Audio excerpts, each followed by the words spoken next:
네, 안녕하십니까. 매경 테스트 경제편을 담당한 김영식입니다. 이 교재는 이제 여러분이 뭐 온라인이라든지 사이트에서 요 신지원에서 나왔는 요거 매경 테스트 한국어로 끝내기 요 강의를 갖고 여러분과 한 30시간에 거쳐 갖고 요 매경 테스트 경제편을 바로 여러분과 정리할 겁니다. 자, 이 30시간이라는 시간이 사실 경제학을 우리가 마무리 짓기엔 좀 부족한 시간인 건 틀림없어요. 자, 그렇지만 우리는 주어진 시간에 이제 가장 효율적으로 공부할 수 있는 방법은 저는 항상 얘기하듯이 가장 좋은 정보는 기출문제입니다. 그러니까 기출문제 성향, 실제로 똑같은 문제가 나오지 않더라도 단 성향만 알더라도 그 말고 다른 연수 문제를 풀어보니 그게 가장 좋은 정보예요. 왜냐하면 항상 해왔듯이 비슷한 문제, 그리고 비슷한 수준, 비슷한 유형의 문제가 계속 나오고 있고, 그리고 이제 다른 문제 같지 않아 이 매경 테스트는 특히 기출 문제를 공개하지 않죠. 공개하지 않는 이유는 여러 가지가 있겠지만, 문제에 대한 자신감이 없어서 옛날엔 그런 경우가 강했지만 요새는 이걸 가지고 어떤 다시 사용하려고 하는, 그러니까 문제 풀을 이용해서 문제 은행으로 뽑아내려는 그런 식의 의도를 가지고 비슷한 문제 그리고 똑같은 문제가 많이 나온다고 얘기를 하기 때문에 그래서 공개하지 않는 거로 봐서 실제로 그 전에 공개한 기출 문제 또한 공개하지 않았지만 우리가 시험장에 들어가서 나온 사람들의 바로 복원에 대한 그런 문제를 가지고 저는 여태까지 나왔던 제가 갖고 있는 이제 문제를 가지고 상당히 키워드를 가지고 분석을 해봤어요. 자, 그렇다면 이제 여러분 우리 교재 자체 그리고 실제로 시험에 관한 자세한 내용은 뭐 교재 자세히 나왔기 때문에 그런 것들은 생략하기로 하고, 보면은 이제 출제 범위가 있죠. 이 경제 출제 범위는 크게 이제 세 가지, 미시경제와 거시경제 그리고 국제경제로 나옵니다. 자, 국제경제다 사실은 여기다 플러스 시사 문제까지 포함되어 있습니다. 그리고 요새처럼 어떤지 인플레이션에 대한 굉장히 문제가 많이 일어나고 그것이 이제 그전에 팬데믹 상황에서 발생하는 무분별한 양적 완화 때문에 생긴 현상이라면 자, 그런 것들이 이제 충분히 시사 문제라든지 그리고 국제경제와 연관돼서 나올 가능성이 굉장히 많죠. 그전에도 어떤 남부 유럽에 대한 문제라든지 그리고 IMF 문제 이런 것들이 그 시대 때 굉장히 많이 나온 것처럼 이번에도 분명히 그런 문제가 분명히 나와줄 겁니다. 그런 문제는 분명히 이제 국제경제와 또는 어떤 시사 문제랑 연결고리에 있는 그런 식의 내용들이 말이죠.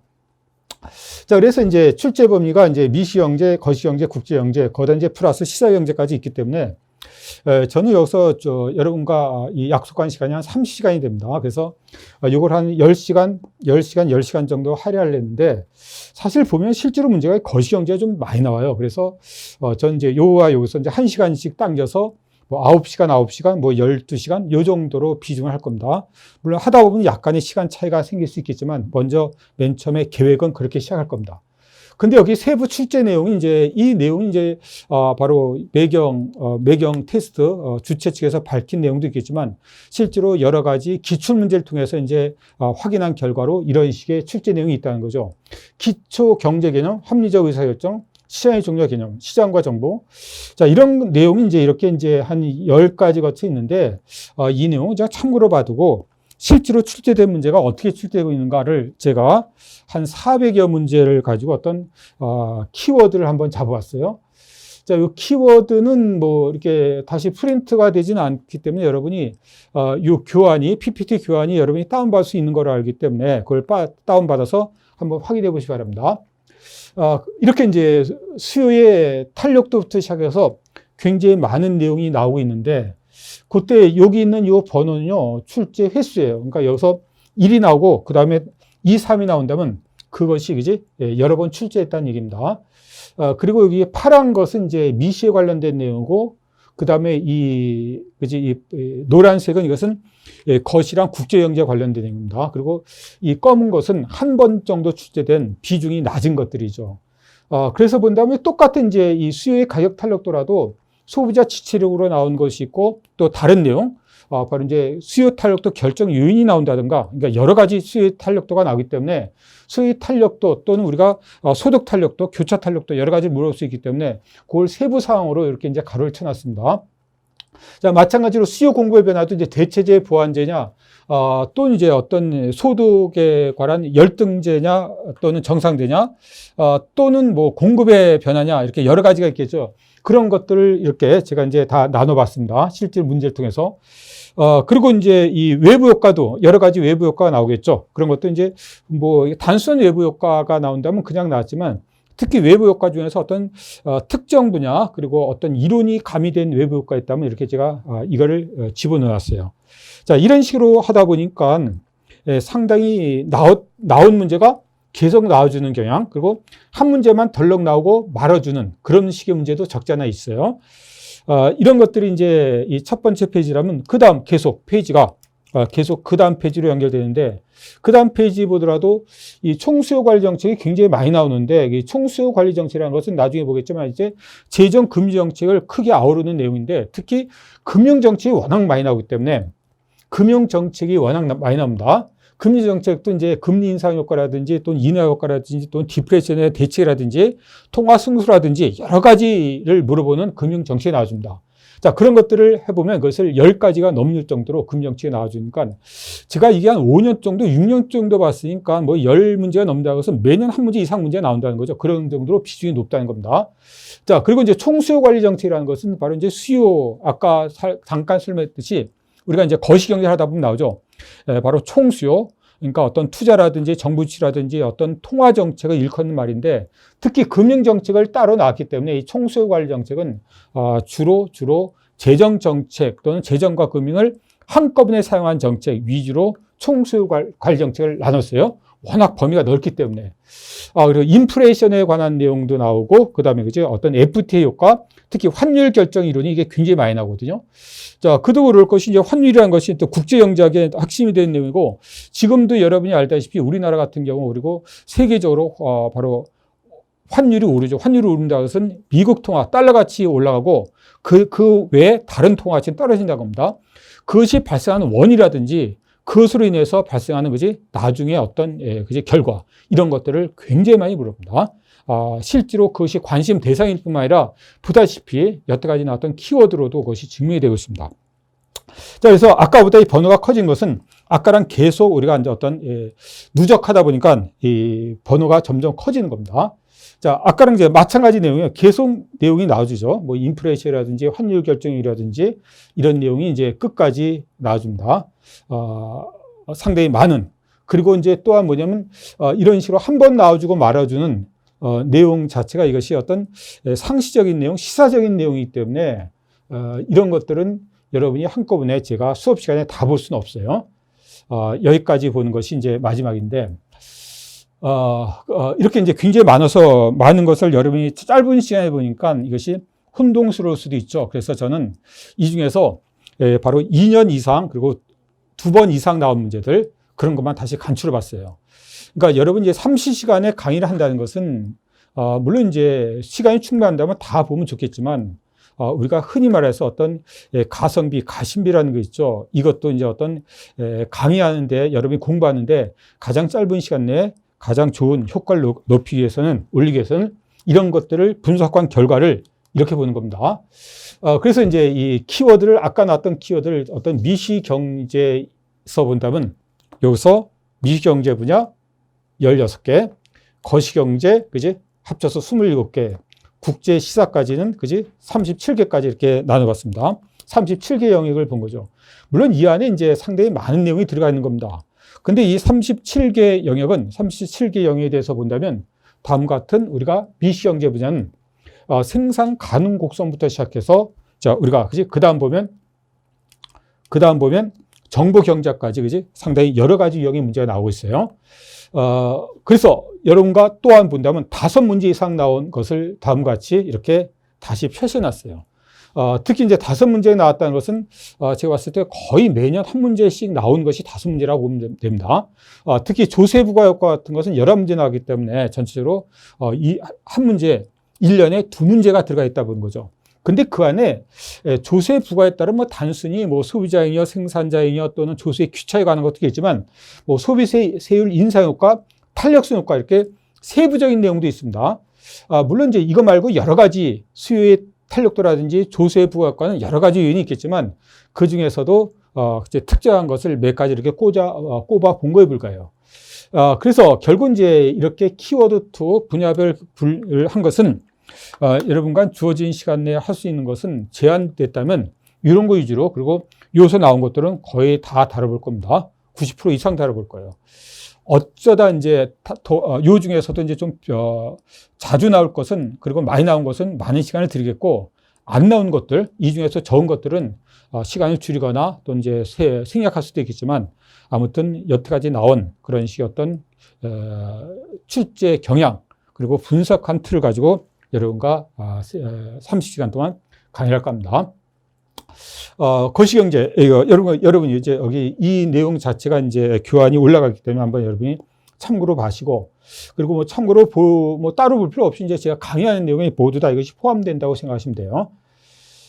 자, 그래서 이제 첫 번째 보는 것은 우리 교재 바로 미시경제 분야에서 파트 1이죠. 파트 1 미시경제 분야는 크게 이제 챕터가 7개 챕터로 나눠졌고, 경제학의 체계와 정의부터 분배 이론까지인데, 물론 이 안에 아까 봤던 이제 여태까지 출제했던 키워드, 출제 분석에 대한 것에 맞춰서 제가 강의를 할 겁니다. 그 말은 이제 이 교재를 뭐 다 하지 않겠다는 거죠. 주어진 문제, 그리고 출제 경향에 맞추다 보니까. 그래서 우리 교재 보면 이제 20페이지 보면 경제학의 정의가 나오고, 경제란 무엇인가, 희수성, 그리고 거기에 따른 몇 가지 내용이 나오는데, 이런 내용은 생각할까요? 여러분 한번 가볍게 읽어보세요. 한번 책 읽는 것처럼 가볍게 읽어보시고, 이런 내용은 이제 여태까지 경제가 앞으로 경제를 공부하는데 기본적인 베이스는 될 수 있을지언정 직접적으로 문제가 출제하지 않는 거고, 그리고 어떤 이론 강의 충분한 시간이 있을 때 하는 내용이고, 짧은 시간에 할 수 있는 없는 강의이기 때문에 생각할 겁니다. 자, 그래서 직접 여러분과 봐두는 것은 이 바로 제 2절 합리적 의사결정의 도구라는 겁니다. 특히 합리적 의사결정의 도구에서 문제가 나와주는 것은 여태까지 이제 분석에 따르면 이것은 경제적 이윤을 따지는 건데, 경제적 이윤이라는 것은 사실 뒤에 가면 시장이론에서 수입에서 비용을 뺀 거죠. 그때 그것이 이윤이라고 합니다. 근데 이것이 경제학 원론적인 거지만 실제로 매경 테스트에서는 그런 식의 이윤의 계산을 비용이론 따지고 뭐 수익이론 따지는 게 없기 때문에 단순히 그냥 주어집니다. 수익을 따질 필요 없고 수익이 주어져요. 그럼 단 비용만 따져줘야 돼요. 비용 따져주는 것이 바로 어떤 경제학적 비용, 기회비용적인 측면이라는 겁니다. 그래서 거기 보면 이제 23페이지, 24페이지, 25페이지에 거쳐갖고 비용에 관한 내용, 그리고 그 다음 페이지 경제적 비용, 26페이지, 27페이지에 거쳐갖고 이 경제적 비용에 따른 종류라든지 경제적 비용에 대한 계산, 그리고 기회비용에 대한 계산 나오죠. 그런 것들 여러분과 이제 짤막하게 볼까 합니다. 그 중에 이제 첫 번째 나온 게 기회비용입니다. 기회비용의 정의는 우리가 경제학적 비용을 기회비용이다. 그러니까 경제학을 처음 보는 사람은 이 비용이 좀 이상하게 생각할 수도 있어요. 여러분이 보는 경제학을 배우지 않은 사람들의 비용은 일반적으로 내가 돈을 쓴 비용, 그것이 회계학적 비용으로 생각하는데, 그래서 회계학과 경제학은 다릅니다. 경제학은 내가 직접 들어가지 않더라도 어떤 것을 선택해서 포기한 대가, 그것이 여러 개 있다면 그중에서 가장 큰 가치, 이것을 바로 경제학적 비용인 기회비용이라고 보는 겁니다. 포기한 대안 중 가장 큰 거, 내가 선택한 것이 여러 가지 대안 중 그중 어느 하나를 선택했다면 나머지를 포기해야 되는데, 그 포기한 여러 가지 중 가장 가치가 큰 것을 기회비용이라 한다. 이 기회비용은 어떻게 보면 간단하죠. 하지만 이 내용에 담겨진 뜻은 굉장히 많습니다. 그래서 저는 여러분이 한번 검색해 보면 알겠지만, 전 이제 블로그를 운영하면서 네이버에서 상당히 오랫동안, 지금은 안 했지만 경제 지식인 활동을 했어요. 그저 한 3, 4년 했나? 2000년 초반에 한 것 같은데, 그래서 그때 제가 그거를 답변해 준 것이 한 1000건 이상이 되는 것 같아요. 근데 채택률이 96점 몇 프로야? 98점 몇 프로. 그러니까 거의 다 채택이 됐다는 건데, 그 중에서도 굉장히 제가 안타깝게 생각하는 것이 기회비용에 관한 그런 질문이 많이 올라옵니다. 기회비용에 질문이 많이 올라오는데, 그 중에 다른 사람이 대표지 그것에 대해서 답변한다고 한 것이 틀린 내용이 굉장히 많아요. 그리고 기회비용이 사실 이렇게 쉬운 개념이 아닙니다. 그래서 여러분이 어떤 기회비용을 정의해서 입각해서 보지만, 실제로 이 테스트를 공부하는 과정에서 몇 가지 유형을 좀 알고 있어야 돼요. 그 유형을 이제 여러분과 한번 보려고 합니다. 그래서 일단 기회비용은 정의가 내가 포기한 대안 중 가장 큰 가치다. 첫 번째 정의고, 두 번째 정의도 한번 여러분이 눈여겨봐 주시기 바랍니다. 자, 그래서 우리가 이제 경제학적 비용이라고 하는 것은 결론적으로 기회비용이라 했어요. 근데 이 기회비용도 크게 비용이 바로 명시적 비용과, 바로 회계학적 비용, 이렇게 명시적 비용과 잠재적 비용으로 나눕니다. 그러니까 명시적 비용이라는 건 여러분이 알고 있는 보통 회계학에서 쓰는 이제 장부에 쓰는 비용입니다. 직접 지불한 금액. 기업이 아니라도 개인적으로 지불한 금액이겠죠. 하지만 잠재적 비용, 암묵적 비용 또는 귀속 비용이라고 합니다. 그러니까 보이지 않는 비용이라는 뜻이고 귀속 비용이라는 것은 이 귀속이라는 것은 내가 자신이 보유한 생산 요소를 포기한 대가. 그러니까 보통 노동, 자본 이런 거를 포기한 대가에 대한 가치가, 그지? 그것이 바로 귀속 비용이라고 하는 겁니다. 근데 굉장히 어려운 것 중에 하나가 뭐냐면 이 정상이윤도 포함됐다는 겁니다. 이 정상이윤이 비용화됐다는 것은 사실은 시장 이론에서 자세하게 설명해야 될 텐데 그것이 경제 원론적인 설명이기 때문에 여러분한테는 그럴 기회가 없어요. 그래서 그냥 정상이윤이다. 정상이윤이라는 것은 내가 이제 포기한 이윤입니다. 아까 포기한 것 중 가장 가치가 있는 것이 기회비용이라기 때문에 그것과 같은 차원에서 바로 그것이 정상이윤도 기회비용이 포함된다고 보시면 돼요. 자, 그래서 이제 여기서 보통 명시적 비용이 이것이 회계학 비용이라고 한다면 여기서 보통 경제학적 비용은 이 명시적 비용에다 잠재적 비용을 더한 겁니다. 이걸 우리가 이제 일반적으로 보는 경제학적 비용이고 기회비용이라고 치는 거야. 자, 가끔 이제 매몰비용이라는 것이 나오는데 매몰비용은 내가 일단 이제 지출한 다음에 어떤 방법으로도 회수할 수 없는 비용입니다. 그래서 경제학적 비용은 우리가 매몰비용은 경제학 판단하는데 비용으로 우리가 사용하지 않습니다. 그러니까 경제 의사결정에 아무런 영향도 미치지 말아야 된다.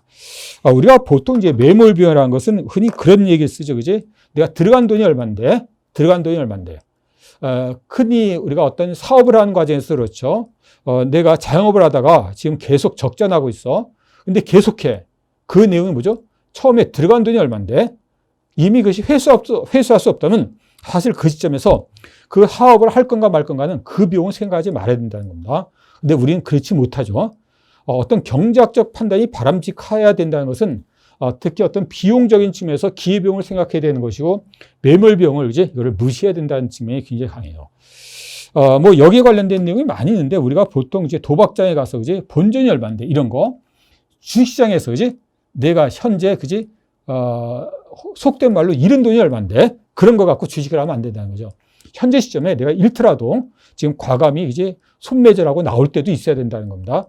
본전을 생각하는 그런 비용이 아니라 앞으로를 생각하는 그런 식의 판단이 필요한 것이 경제학적 판단이요. 그때 우리가 사용되는 것이 매몰비용과 경제학적 비용이 됩니다.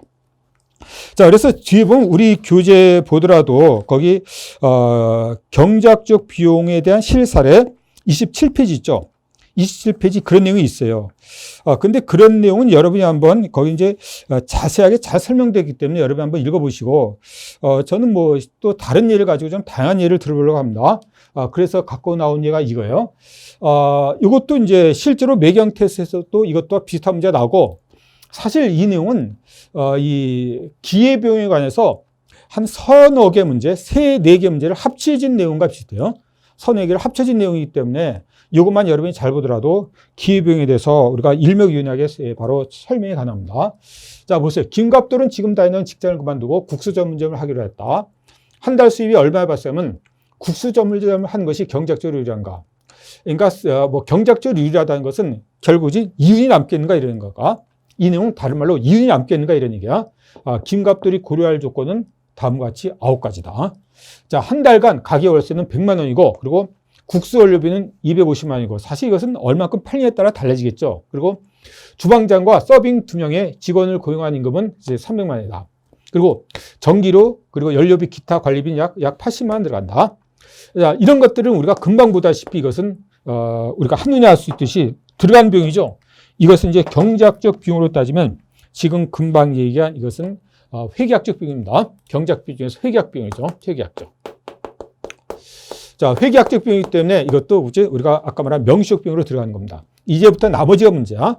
자, 보증금 1억에 대한 은행에 예치하는 경우 이자가 연 6% 받는다.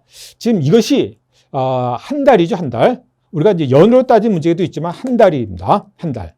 자, 그렇다는 것은 사실 내가 보증금 1억이 들어가면 뭐 1억에 대한 월세가 나온 거죠. 이렇게 1억 월세 보통 이런 식으로 나오죠.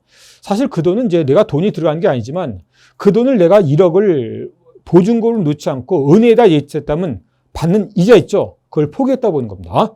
이것이 이제 귀속 이자가 되는 거야. 경제학적 비용은 이런 것도 생각하는 거죠. 회계학에서는 그런 거 생각하지 않잖아요. 그래서 자, 6%니까 자, 1억에 대한 6%는 그지 이것은 600만 원이죠. 600만 원을 이것은 연이니까 여기서는 지금 한 달 계산을 하죠. 600만 원을 12로 나누니까 50만 원이 됩니다. 50만 원. 자, 50만 원 이것이 바로 이것이 귀속 이자로 보는 하나의 어떤 경제학적 비용으로 그리고 기회비용이 되는 겁니다. 또 보면 이제 6번째, 7번째 지금 다니는 직장에서 월급을 300만 받는다. 그러니까 내가 이 직장을 그만두기 때문에 이걸 포기한 거죠. 포기한 겁니다. 그래서 이거를 기회비용으로 따져야 되는데 단 조건 하나가 더 있어. 내가 그만두려고 하니까 그지? 경쟁사에서 우리 회사는 400만 원 줄게. 이런 제안이 들었죠. 그래서 우리는 여기서 포기하고 이것도 포기하고 이쪽으로 갈 수도 있어. 자, 지금 문제는 뭐냐면 이걸 포기하느냐, 이 직장에 가느냐를 물어보는 거잖아. 그래서 나는 내가 이 사업을 계속한다면 둘 다 포기하는 거죠. 근데 둘 다 포기하더라도 물론 동시에 포기하지만 이것은 그렇다고 포기하지 않을 때 둘 다 다닐 수는 없는 거지. 근데 이 직장도 아니고 경쟁사도 다닐 수 없잖아. 그래서 이거 둘 다 포기할 것 중 가장 큰 거, 동시에 포기하는 거잖아. 그 중에서 400만 원이 이것이 바로 귀속 임금으로, 그지? 그것이 경제학 부분으로 들어가는 겁니다. 그래서 실제로 문제는 요거만 물어볼 수 있고, 요거만 물어볼 수 있고, 여러 가지를 물어볼 수 있습니다. 그러니까 이것은 상당히 어떤 선언 문제를 합친 문제랑 같은 결과가 된다는 거야. 자, 그 다음에 뭐냐면, 닭튀김. 내가 지금 국수 전문점을 고려하는데, 닭튀김 전문점은 이윤이 120만 원, 그리고 곱창구이 전문점을 하면 이윤이 100만 원이 발생한다는 것이 시장 조사로 나왔어. 자, 그럼에도 불구하고 내가 국수 전문점을 한다는 것은 이걸 둘 다 포기한 거죠. 이것이 바로 이것이 정상이윤이라는 겁니다. 정상이윤. 내가 이제 이거를 하지 않고 포기한 다른 사업에 대한 이윤이야. 이게 이제 흔히 말해서 시장 이론 가서 이제 문제가 되는 부분의 비용인데 우린 이것도 문제가 될 수 있다는 겁니다. 그러니까 정상이윤은 이것도 내가 둘 다 동시에 할 수 없는 거잖아. 이 중에서 가장 큰 거 120만 원. 120만 원. 이것이 바로 이것이 이 세 가지가 어떤 잠재적 비용, 그 암묵적 비용으로 우리가 그리고 또한 이걸 제외한 이 두 개는 귀속 비용으로 계산되는 겁니다. 자, 그래서 이제 결국 이제 우리가 고려해야 될 9가지는 여기서 계산하는 방법이 회계학적 비용은 쉽지만 나머지 중 계산하는 방법을 좀 알아둘 필요가 있어요. 그래서 실제 계산은 더하는 것은 덧셈 계산이기 때문에 제가 할 필요 없고 여러분이 한번 해보시기 바라요. 자, 이런 것들이 이제 어떤 기회비용을 생각하는데 그리고 정리하는데 가장 좋은 일입니다. 지금 금방 말씀드렸다시피 이 안에는 실제로 문제에 나온 것에 그냥 선호 문제를 합성한 문제라고 보시면 돼요. 자, 그런 내용이 이제 지금 여기 27페이지 있는 거죠. 그지? 20페이지 이 내용이 있는 겁니다. 그 내용보다 이제 한 문제로 이거를 모두 다 정리를 해봤습니다. 자, 여기 계산된 거 있죠. 이제 풀을 보시면 알겠습니다. 이걸 더하면 이것이 바로 이제 비용 계산이 되고 있다. 여러분이 참고하시기 바라고. 그 다음에 이제 이걸 보도 이제 이것도 실제로 이제 매경 테스트에서 나왔던 문제인데 이것도 아까 그런 문제랑 비슷하지만 그거보다 약간 내용이 좀 많지 않죠. 내용이 많지 않기 때문에 여러분이 계산해 보면 쉽게 알 수 있어요. 비슷한 문제예요. 이것도 실제로 매경 테스트에서 나왔던 이제 수준 문제를 한번 테스트를 하는 의미에서 여러분이 한번 잠깐 동영상을 멈추고 구해보면 되겠는데, 똑같죠. 그지? 똑같습니다. 내용이, 물론 여기서 이제 벤처기업 전문 컨설팅 기업 사무소를 개업하려 한다. 아까처럼 자영업이 아니라 다른데 컨설팅 회사를 한다는 건데, 자, 그래서 지금 어떤 이것은 연봉이죠, 연봉. 아까 이제 월이고, 그래서 요거 5천. 그리고 보증금, 아까 얘기했죠? 이거에 대한 연 5% 생각하고, 그 다음에 요거, 그지? 요거를 이제 더하는 겁니다. 더하면 이것이 비용이 나온 거죠. 그래서 이제 연 매출액이 2억이라면, 내가 최소한 받아야 되는 연봉은 여기서 발생하는 이윤보다는 더 많이 받아야죠. 그래서 여러분이 해보면 알겠지만, 실제로 어렵지 않게 할 수 있죠. 그죠? 2억에 5% 계산하기도 쉽고, 이거 더하면 되기 때문에. 자, 실제로 해보면 여러분이 한번 해보시기 바랍니다. 잠시 동영상을 멈추고 그러면 답이 아마, 그지? 6,500만 원이 나올 겁니다. 실제로 출제됐던 유형의 문제도 한번 여러분이 참고로 보시는 것도 가능하고요. 자, 그 다음에 나와주는 것이 아까 말했지 기회비용에 관한 문제가 아까 5문제 정도 나왔기 때문에 이것도 매년 1문제 정도 평균적으로 나온다는 겁니다. 그래서 본 거고 많이는 안 나왔지만 이제 가끔 가다 나와주는 문제가 한 2문제 정도 나와줬기 때문에 크게 중요한 내용이 아니지만 이 내용 자체가 출제 성향 빈도는 많지 않지만 경제학적인 의미가 있기 때문에 그리고 한 2문제 나와준 것 때문에 여러분과 하려고 그래요. 그 내용이 뭐냐면 생산 가능곡선이야. 생산 가능곡선. 생산 가능곡선이 저기는 한 사회의 모든 생산 요소를 가장 효율적으로 효율적으로 사용했을 때 최대로 생산 가능한 두 제어의 조합을 나타낸 곡선이다. 그러니까 AJ, BJ라면 최대로 생산 가능한 점을 이렇게 연결시킨 곡선이 이것이 바로 생산 가능 곡선입니다. 그러니까 어떤 이것이 이제 좀 이따 보면 알겠지만 이것이 미시 또는 거시적으로 모두 사용되는 내용이기 때문에 그래서 여러분과 한번 보려고 합니다. 그래서 이 내부점 뭡니까? 내부점 이것은 바로 효율적으로 사용되지 않는 거죠. 비효율적. 그리고 이 내용은 이것은 효율적 사용점이고 이것은 현재 갖고 있는 내가 갖고 있는 생산 요소. 생산 요소는 다른 말로 우리 이거를 부존자원. 자, 미시적으로는 생산 요소고 국가적으로는 부존자원. 그 사회가 갖고 있는 모든 부존자원, 노동, 자본이라든지 토지 이런 걸 모두 포함된 것을 최대로 사용했을 때, 효율적으로 사용했을 때 최대로 가능한 점을 연결시킨 곡선이 바로 생산 가능 곡선이라고 하는 겁니다. 자, 그리고 이 바깥의 건 도달 불가능하겠죠. 근데 이것에 대한 내용을 그저 어떤 내부점이냐, 곡선상이냐, 외부점에 대해서 여러분이 정확히 알고 있냐를 가끔 물어봐요. 이런 것이죠. 아까 그 그래프랑 똑같아요. 바로 이제 이것이 내부점은 비효율적이기 때문에, 효율적인 점이기 때문에 여기서 이쪽으로 이동할 수 있죠. 이동하는 그 자체가 바로 이것이, 그지?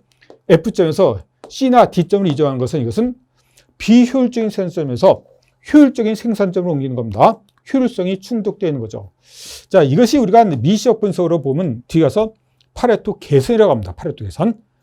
파레토 효율성이 충족된 상태. 그리고 이제 거시적으로 말하면 불안정 고용 상태에서 완전 고용 상태로 가는 거죠. 이제 완전 고용 상태. 그때 거시적으로 보면 이것이 우리가 완전 고용 산출량 그리고 잠재적 산출량이라고 부르는 내용이 거시적으로 봤을 때 내용입니다. 그리고 내용 자체가 이것이 파레토 개선을 통해서 파레토 퇴적이 달성된다. 이것도 어떤 미시적인 분석이죠. 이것이 이제 미시 경제 원론을 따지면 이런 내용을 자세히 보는데 매경 테스트는 그럴 필요 없기 때문에 이 정도에서 여러분이 단순히 보시면 됩니다. 그리고 이제 한번 나와줬던 문제고, 그리고 결과적으로 본다면 어떤 뒤에 가서 경제 성장, 성장과도 관련이 있기 때문에 이것이 이렇게 바깥으로 갈 수 없느냐? 바깥으로 갈 수 있는 것은 아까 주어진 부존 자원 갖고는 할 수 없는 거고, 부존 자원에서 그 상태의 기술 수준할 수 없는 거고, 그래서 이쪽으로 갈 수 있는 네 가지 요인이 있죠. 그 요인이 보다시피 기술 진보, 교육 수준 향상. 교육 수준 향상이라는 것은 어떤 국민 전체가 어떤 생산성이 높아지는 거죠. 그리고 천연 자원 발견, 그리고 인구 증가 이런 것들이 생산 가능 곡선을 바깥으로 바깥으로 이동할 수 있는 요인. 이런 것들 우리가 다시 말하는 경제 성장이라고 합니다. 경제 성장. 그래서 실제로 보면 여기서 미시에서 봤을 때는 요 속도 여기까지 가는 이런 것은 경제 정책이고, 그리고 이것은 어떤 경제 효율성이, 그러니까 거시적으로 봤을 때 경제에 대한 어떤 변동을 연구하는 거죠. 경제 변동. 이것을 도달하게끔 만든 요인과 그것을 대처하는 방법. 그것이 우리가 총수요 관리정책은 주로 이걸 연구하는 겁니다. 그리고 이 바깥으로 가는 거, 이것은 바로 경제 성장에 관한 거야, 경제 성장. 근데 이 거시 이론에서 경제 원론에서는 거의 경제 성장 이론도 굉장히 중요하지만 아직까지 미시 매경 테스트는 그 정도까지 나오지 않기 때문에 요 자체로서 그런 식의 넓은 우리가 포괄적인 의미가 있다. 그 정도만 여러분이 봐주시면 됩니다. 그래서 이제 실제로 보면 여기 우리 교재에 보면 이런 게 있죠. 기출 유사 문제입니다. 31페이지입니다. 31페이지. 아까랑 이제 똑같은데 A, B, C, D가 좀 바뀌었고 이제 X, Y가 나온 거죠. 다음은 한국과의 생산 가능 곡선 그래프다. 다음 주 옳지 않은 것은. 자, 이 기출 유사 문제이기 때문에 이거 유사 문제를 저도 본 적이 있고, 그랬을 때 똑같은 문제를 갖고 나온 한계 때문에 유사 문제를 한번 봤어요. 아까 나온 거랑 똑같이 한번 여러분과 해석하면 돼요. A점은 생산에서 효율성이 달성되었다. 맞죠? 곡선 상위점이니까. 독점기업이 있는 경우는 B점에서 생산한다. 맞죠? 왜 우리가 뒤에 보면 시장에서 이것이 효율성이 충족된 시장은 완전 경쟁 시장뿐이 없습니다. 효율성이 충족된 시장은 나머지 모두 효율성이 충족되지 않았다고 보는 겁니다. 그래서 맞는 얘기입니다. 기술 개발 통해서 D점을 달성할 수 있다. 맞죠? 그지? D점을 달성할 수 있다. 맞습니다. 그리고 X의 생산기업이 해외로 이전되면, X의 생산기업이 해외로 이전되면 A점에서 C점. C점이라는 건 뭐냐면 이런 얘기입니다. C점이라는 것은 바로 X의 생산을 줄이고 YG 생산을 늘리는 거죠.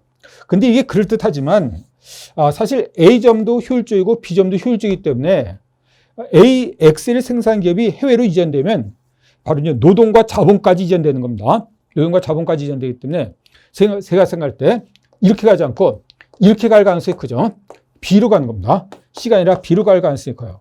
왜냐하면 그 자체로서 우리가 생산 요소라든지 그리고 생산 자본량이 줄어들기 때문에 안쪽으로 이동하는 경우가 강합니다. 아까처럼 바깥으로 가면 노동과 자본이 증가됐을 때 얘기하면 반대로 노동과 자본이 줄어들기 때문에 안쪽으로 이동하겠죠. 그래서 이것이 틀에 있다는 거.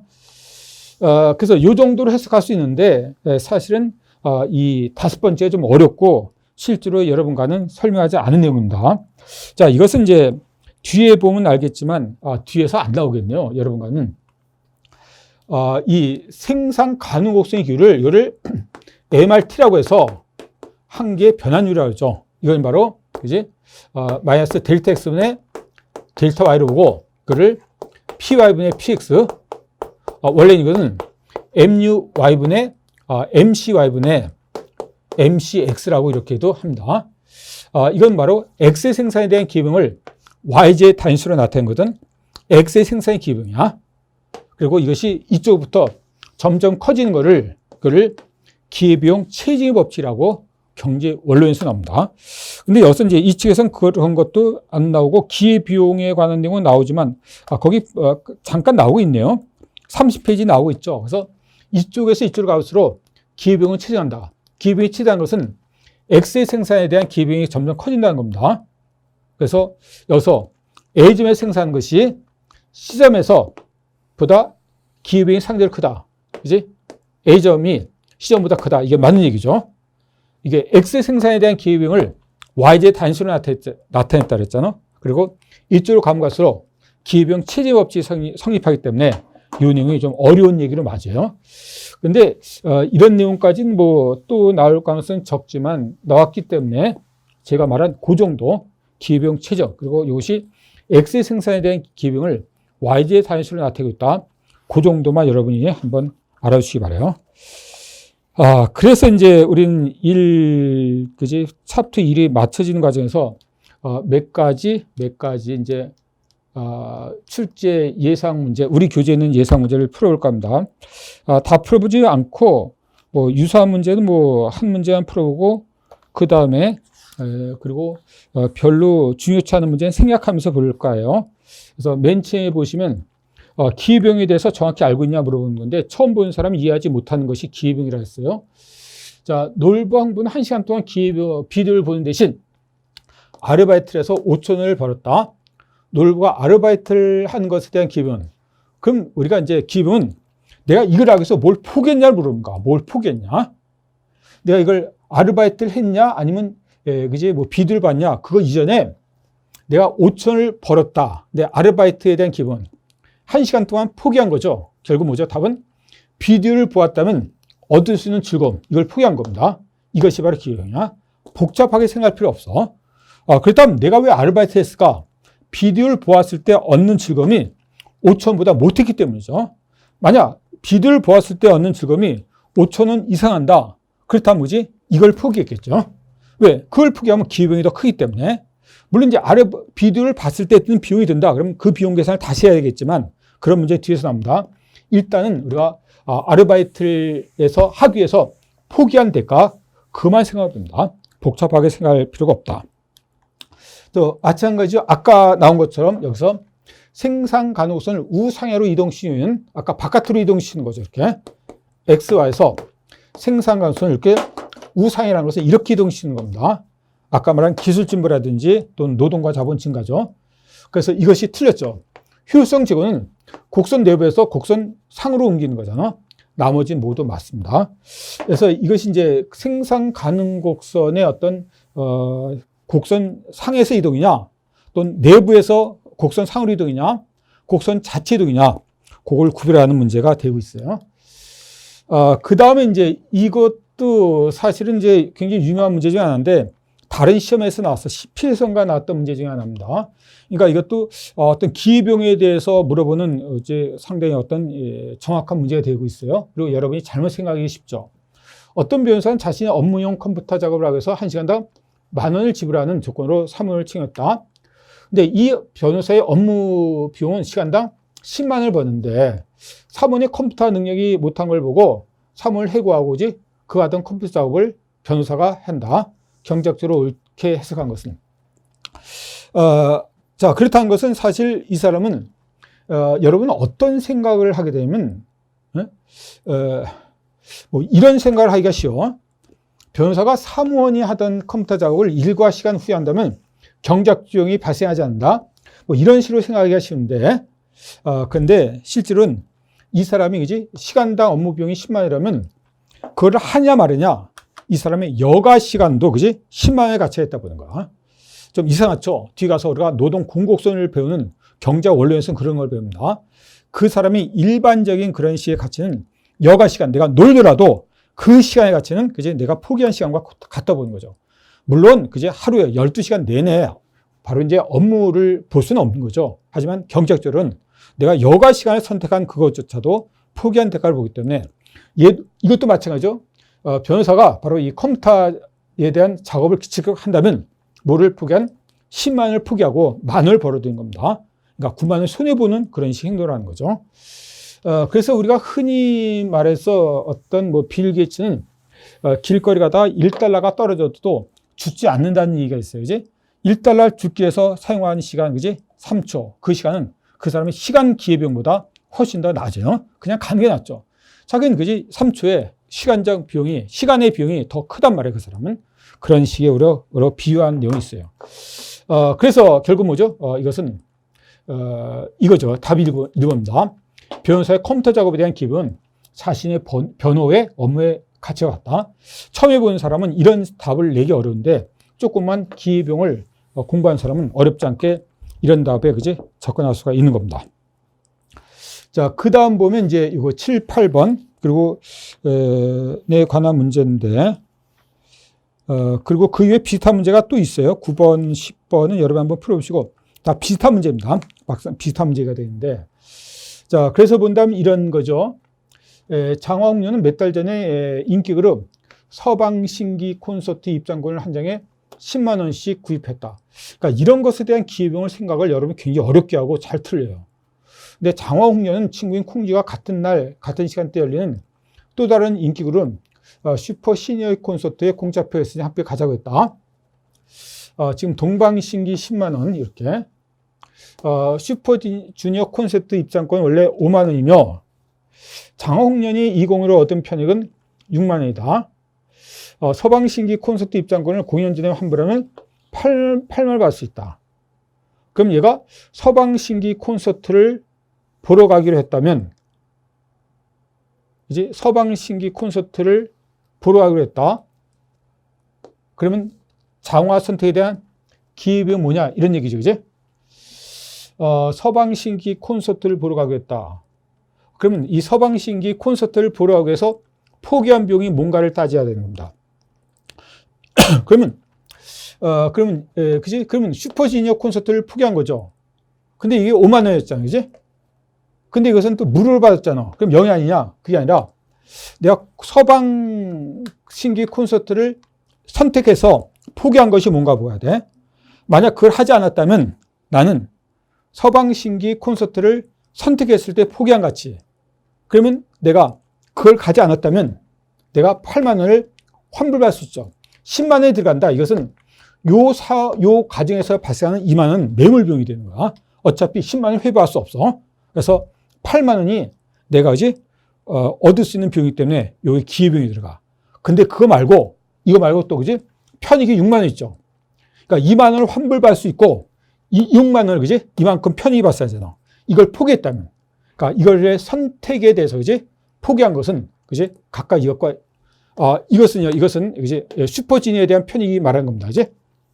슈퍼지니어에 대한 편익이 6만 원이기 때문에 이거에 대한 편익 6만 원을 포기하고 8만 원을 포기하기 때문에 두 가지 합친 14만 원이 되는 겁니다. 자, 그죠? 이거 보세요. 이 장홍련이 요 슈퍼지니어, 슈퍼시니어에 대한 편익이 6만 원. 그리고 여기서 환불받을 수 있는 8만 원이 합쳐서 14만 원이 우리가 기회비용을 생각되는 거야. 요 기회비용을 생각했을 때 나머지 어려운 계산 말고 우리가 그때 포기한 대가만, 그지? 여러분이 곰곰이 생각해 보란 말입니다. 그래서 내가 실제로 그 가치를 어느 사이일 때 내가 그 서방시인 코스를 갖느냐. 그것이 8번 문제 나왔기 때문에 8번 문제는 여러분이 한번 이제 직접 한번 풀어보시기 바랍니다. 자, 이런 내용까지 보는 것이 우리가 이제 첫 번째 챕터 1입니다. 자, 여러분과 이제 챕터 1에 같이 갖고 한 40분 정도 강의를 해봤는데, 뭐, 물론 이제 처음에는, 이 경제학 처음에 어떤 기출문제 분석하는 과정에서 한 10분 정도 흘렀어요. 여러분과 여기서 한 내용을 한 두 가지, 그러니까 생산 가능성과, 바로 기회비용에서 봤죠. 그렇게 보는 근거, 교재에 나와서가 아니라 실제로 나왔던 그런 식의 어떤 키워드를 분석한 결과, 앞으로도 마찬가지예요. 우리 교재 중에서 나와 있더라도 별로 나오지 않았던, 그리고 한 문제라든지 나오지 않았던 것은 그지 여러분한테 읽어보는 거를 맡기고 실제로 나와줬던 그런 문제에 집중해서 강의를 할 겁니다. 자, 이번 시간 여기까지입니다. 다음 시간 제2파트 수요 공급과 탄력성의 개념을 강의할 겁니다. 수고하셨습니다.